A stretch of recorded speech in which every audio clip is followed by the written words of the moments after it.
ఇక తెలంగాణ రాష్ట్రంలో ప్రతి నెల 5వ తేదీలోపు అందాల్సిన ఆసరా పింఛన్లు ఈ నెల 10వ తేదీ వచ్చినా పత్తాలేదు. దీంతో పింఛన్దారులు పండుగ నాడు పచ్చడి మెతుకులే తినాలే గతయ్యేలా ఉందని వాపోతున్నారు. ప్రతి నెల 1 నుంచి 5లోగా పింఛన్ పంపిణీలో హడావిడిగా ఉండే గ్రామీణ పేదరిక నిర్మూలన అధికారులు 10వ తేదీ వచ్చినా కిమ్మడం లేదు. రాష్ట్ర వ్యాప్తంగా సామాజిక భద్రతా పింఛన్ల పథకం కింద వివిధ కేటగిరీల్లో సుమారు 36 లక్షల మంది లబ్ధిదారులకు ప్రతి నెల దాదాపు 394 కోట్లు విలువైన పింఛన్లు అందజేస్తారు.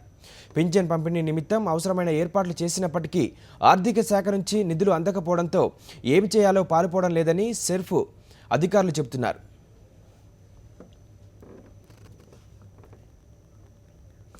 ప్రతి నెల 25లోగా బడ్జెట్ రిలీజ్ ఉత్తర్వులు ఇచ్చే ప్రభుత్వం అక్టోబర్ 30న జీఆర్ఓ జారీ చేసింది. అయితే 5-6 రోజులు మాత్రమే ఆలస్యం అవుతుందని భావించిన అధికారుల్లో 10వ తేదీ వచ్చినా డబ్బు అందకపోవడంతో నిరుత్సాహం ఆవహించింది.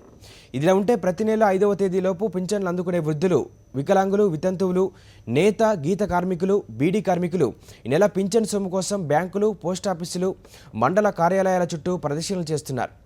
ఒకవేళ ఇప్పటికప్పుడు అంటే మంగళవారం ఆర్థిక శాఖ నిధులు విడుదల చేసిన పెన్షన్లకు చేరేసరికి 3 నుంచి 4 రోజులు పట్టే అవకాశం ఉందని, ఫలితంగా దీపావళి నాటికి పెన్షన్లకు పింఛన్లు అందజేసే అవకాశం లేదని సెర్ప్ అధికారులు, సిబ్బంది చెబుతున్నారు.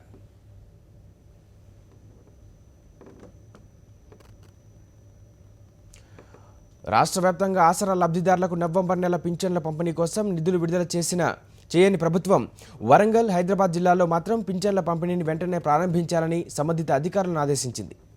వరంగల్ జిల్లాలో లోక్సభ ఉప ఎన్నికలు, హైదరాబాద్లో త్వరలో జీహెచ్ఎంసీ ఎన్నికలు జరగనున్న నేపథ్యంలో సర్కారు ఈ ఆదేశాలను జారీ చేసినట్టు సమాచారం.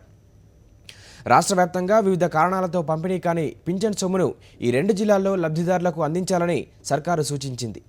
దీంతో పింఛన్ల పంపిణీ బాధ్యతలు నిర్వహిస్తున్న సెర్ప్ అధికారులు తమ వద్ద మిగిలి ఉన్న 59 కోట్లలో వరంగల్ జిల్లాకు 40 కోట్లు, హైదరాబాద్ జిల్లాకు 19 కోట్లను తాజాగా విడుదల చేసినట్లు తెలిసింది.